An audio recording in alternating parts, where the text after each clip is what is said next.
Hello. This one's a little out there, so I figured I would be too. It's called Simultaneous Time and ETs.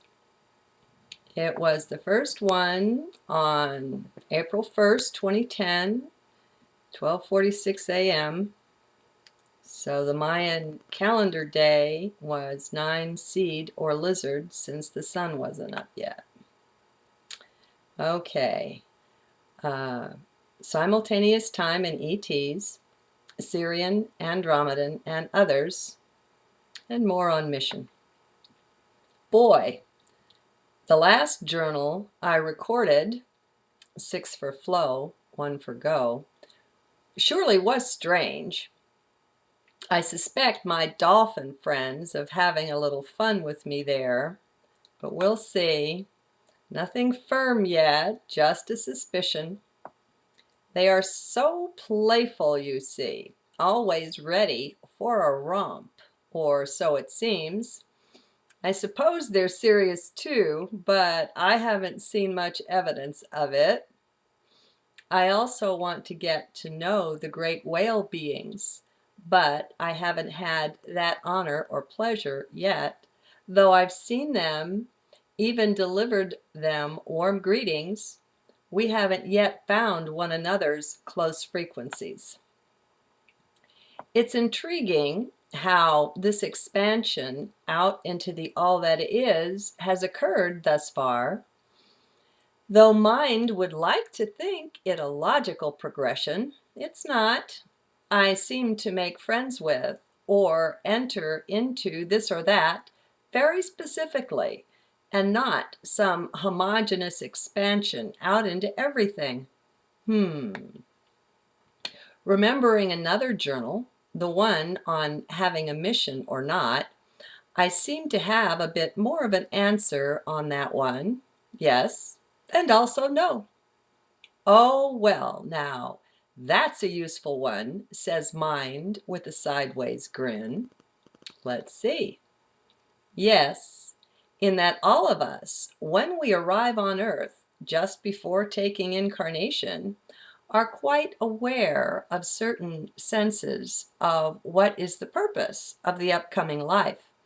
This is interesting too, and appears somewhat linear. How so? Well, it is a way or method of carrying forward what was gained in so-called previous lives into the upcoming or present one. Pretty linear. One expects or assumes as well that progress will be made in this one to be carried over into the next. Again, tremendously linear. What's with that? How real can that even be? Time does not work like that. Outside of the 3D illusion here, it is all a simultaneous. Everything is happening now, so to speak. And quite literally. No, it is not at all something mind can wrap itself around, but that's okay. Mind needs to back off and learn something anyway. 3 cheers for no mind. So, drop down in heart with me and let us proceed. Linear time is purely an illusion. It is something we play with in our dreams, seeing its plasticity there. It is not real, so to speak. Real is an interesting word or concept, being so relative. So, that being so, what's with this concept of mission? Where does that leave us? And if we have a mission in this case, is that an illusion too?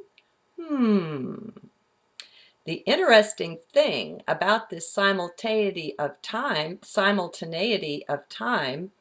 is that one cannot view it from the 3D perspective. Doesn't work, at least for me. And remember, all I can do is report my experience. You will have to go and have your own. So anyway, this is all so very clear from the higher perspective, the peak or the precipice. In the valley, it cannot even be conceived, much less seen. A good set of books for exploring this and so many phases and aspects of life in 3D and higher dimensions is the Patricia Corey trilogy, The Syrian Revelations. They give a good, simple, and clear view of it from the perspective of sixth dimension or density. Quite intriguing, with much good food for pondering. The issue of finding the worthy tour guide for such explorings is important. Many there are who delight in leading us astray and even toying with us. Humanity is not widely admired in the wider space community. We don't have to look far beyond the end of our noses to see why. I love the way it came through to Alex Collier from the Andromedans, another worthy group of tour guides.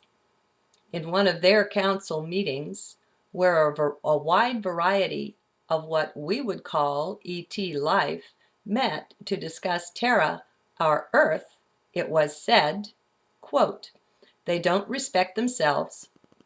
They don't respect their planet. They don't respect each other. Of what use are they?" Close quote. Ouch! But true. Look around. Don't bother to argue it.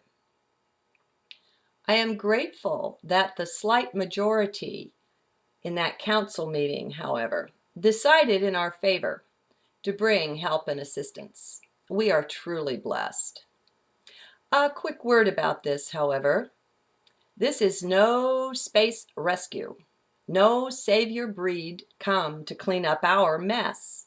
No, these instead are willing to be mentors, helping us do that on our own. Don't expect to be contacted or mentored either until you begin taking responsibility for your very own life. It's a start. It's where we must all start if we are to make a difference. It seems illogical to start with the self to fix up the planet, but that's quite how it works, no other way. It's even in the scriptures. That part about the beam in your eye and the mote or speck in your brother's.